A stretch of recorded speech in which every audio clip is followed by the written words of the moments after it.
ಆತ್ಮೀಯ ಕನ್ನಡಿಗ ಬಂಧುಗಳೇ ನಮಸ್ಕಾರ. ಕ್ಷೇಮವಾಗಿರಿ, ನಗ್ತಾ ಇರಿ.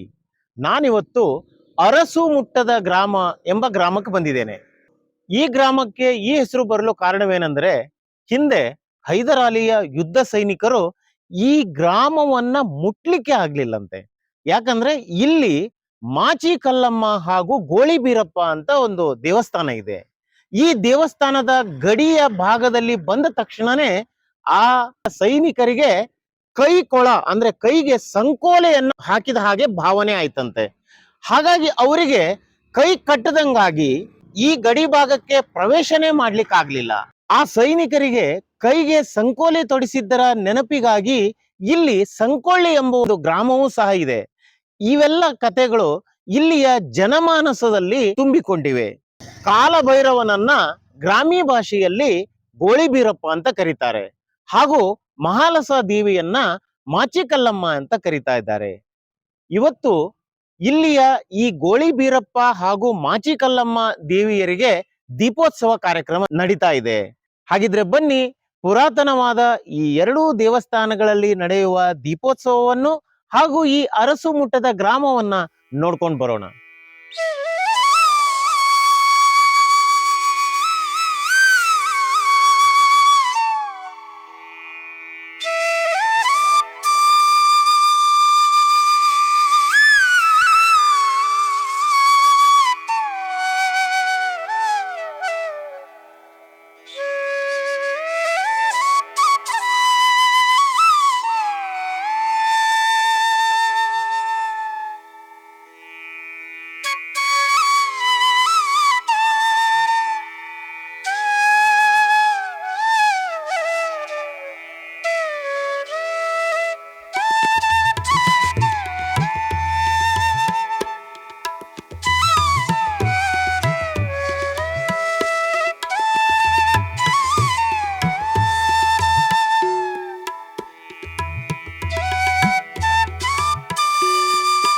ಇದು ಇಲ್ಲಿನ ಪ್ರಸಿದ್ಧ ಮಾಚಿಕಲ್ಲಮ್ಮ ದೇವಿ ದೇವಸ್ಥಾನ. ಪುರಾತನವಾದ ದೇವಸ್ಥಾನವಾದರೂ ಈಗ ಸುಂದರವಾಗಿ ನವೀಕರಿಸಲಾಗಿದೆ. ಈ ದೇವಸ್ಥಾನದ ಆವರಣದಲ್ಲಿರುವ ಕ್ಷೇತ್ರಪಾಲ ಹಾಗೂ ಸಹಪರಿವಾರ ದೇವತೆಗಳು. ದೀಪೋತ್ಸವವಾಗಿದ್ದರಿಂದ ದೇವಸ್ಥಾನದ ಸುತ್ತಮುತ್ತೆಲ್ಲ ದೀಪಾಲಂಕಾರವನ್ನ ಮಾಡಿದ್ದಾರೆ.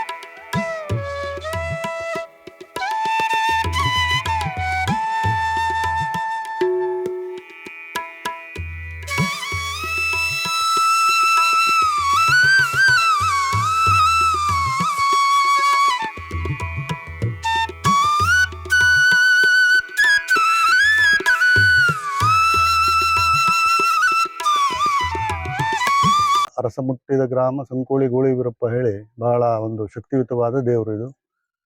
ಇದಕ್ಕೆ ಹಿಂದೆ ಶತಮಾನಕ್ಕಿಂತ ಹಳೆದೊಂದು ಇತಿಹಾಸ ಇದೆ. ಸುತ್ತಮುತ್ತಲ ನಮ್ಮದು ಈ ಕಡೆ ಕುಮಟಾ, ಅಂಕೋಲಾ, ಈ ಕಡೆ ಮಂಕಿ, ಬೈಲೂರು, ಆ ಕಡೆ ಎಲ್ಲ ಭಕ್ತರು ಇದ್ದಾರೆ. ಈ ಸಂಕೋಳಿ ಗೋಳಿ ಬೀರಪ್ಪನದ ಒಂದೇ ಕ್ಷೇತ್ರ ಇದು. ತಾಯಿ ಮಾಚಿಕಲ್ಲಮ್ಮ ದೇವಿ ಅಂತೇಳಿ ರಾಜರ ಕೊರಳಲ್ಲಿದ್ದ ಒಂದು ರತ್ನಹಾರವನ್ನ ತೆಗೆದು ನಮ್ಮ ದೇವರಿಗೆ ಅರ್ಪಿಸಿದ್ರು. ಅಂದಿನಿಂದ ಈ ಗ್ರಾಮಕ್ಕೆ ಅರದ ಮುಟ್ಟದ ಗ್ರಾಮ ಅಂತ ಒಂದು ಹೆಸರು ಬಂತು. ಸೈನಿಕರಿಗೆ ಇದನ್ನ ಇಲ್ಲಿ ಮುಟ್ಲಿಕ್ಕೆ ಆಗ್ಲಿಲ್ಲ. ಆ ನವರತ್ನಹಾರ ಈಗಲೂ ಕೊರಳಲ್ಲಿ ಇದೆ. ಈಗಲೂ ದೇವಸ್ಥಾನದಲ್ಲಿ ನವರತ್ನಹಾರ. ಮತ್ತು ಇಲ್ಲಿ ತುಂಬೆ ಹೂವಿನ ಪ್ರಸಾದ ಮಾಡ್ತಾರೆ. 27 ಹೂವಿನ ಪ್ರಸಾದ. ಈ ತುಂಬೆ ಹೂವಿನ ಪ್ರಸಾದ ಆದ್ರೆ ಮಾತ್ರ ಆ ಕಾರ್ಯವನ್ನು ಅವರು ಮುಂದುವರಿಸ್ತಾರೆ, ಇಲ್ಲ ಅಲ್ಲಿಗೆ ಸ್ಥಗಿತ ಮಾಡ್ತಾರೆ. ಇದಕ್ಕೆ ಮುಸ್ಲಿಂ ಭಕ್ತರು ಸಹ ಇದ್ದಾರೆ. ಅವರು ಸಹ ಬಂಗಾರದ ಮುಖ, ಬಂಗಾರದ ಕವಚ, ಬಂಗಾರದ ತೊಟ್ಟಿಲು ಇಂಥದ್ದೆಲ್ಲ ಕೊಟ್ಟಿದ್ದಾರೆ. ಇನ್ನೊಂದು ಇದಕ್ಕೆ ಒಂದು ಪವಾಡದ ಕತೆ ಕೇಳ್ತಾ ಉಂಟು ಸೇನೆ ಸಾಮಾನ್ಯರಲ್ಲಿ. ಒಬ್ಬ ರಾಜ ಇಲ್ಲಿ ದೇವರಲ್ಲಿ ನಿನ್ನಲ್ಲಿ ಶಕ್ತಿ ಇರುವುದಾದ್ರೆ ಈಗ ನನ್ನ ಕೈಯಲ್ಲಿದ್ದದ್ದನ್ನು ಹೇಳಬೇಕು ಅಂತೇಳಿ ಸವಾಲು ಅಡ್ಡಿರುತ್ತೆ.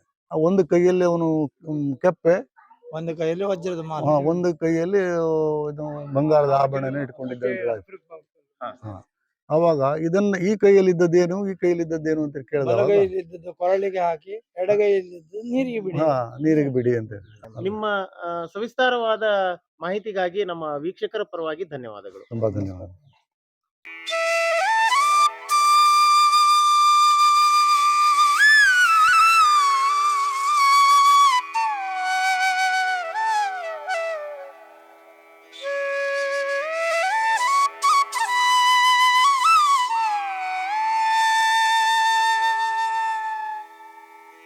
ಇದು ಈ ಅರಸುಮುಟ್ಟದ ನಾಡಿನ ಪ್ರಸಿದ್ಧವಾದ ಶ್ರೀ ಗೋಳಿ ಬೀರಪ್ಪ ದೇವಸ್ಥಾನ ಸಂಪೂರ್ಣ ಶಿಲಾಮಯವಾಗಿ ರೂಪುಗೊಂಡಿದೆ.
ಈ ದೇವಸ್ಥಾನದ ಸುತ್ತಲೂ ಕ್ಷೇತ್ರಪಾಲ, ಮಾಸ್ತಿ, ಕೆಂಡಮಾಸ್ತಿ, ಭೈರವರು, ಚೌಡಿ, ನಾಗ ಹಾಗೂ ಇತರೆ ಎಲ್ಲ ಸಹಪರಿವಾರ ದೇವತೆಗಳು ನೆಲೆಸಿದ್ದಾರೆ.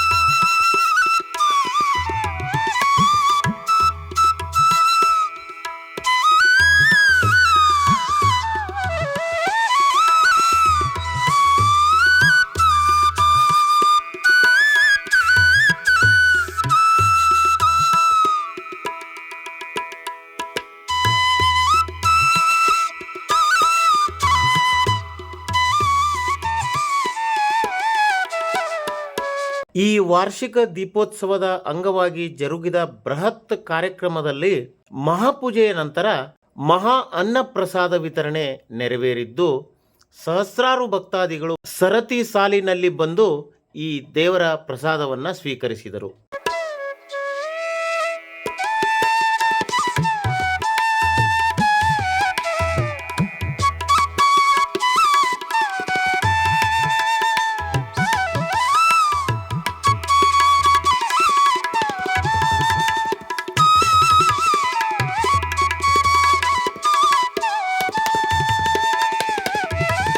ಶತಮಾನಗಳ ಇತಿಹಾಸದ ದೇವಸ್ಥಾನಗಳುಳ್ಳ ಎಲ್ಲೂ ಕೇಳಿರದ ಹೆಸರಿನ ಈ ಅರಸು ಮುಟ್ಟದ ನಾಡು ಅಥವಾ ಅರಸು ಮುಟ್ಟದ ಗ್ರಾಮವು ಉತ್ತರ ಕನ್ನಡ ಜಿಲ್ಲೆಯ ಹೊನ್ನಾವರ ತಾಲೂಕಿನ ಹಳದಿಪುರ ಎಂಬ ಗ್ರಾಮದಿಂದ 3 ಕಿಲೋಮೀಟರ್ ದೂರದಲ್ಲಿದೆ.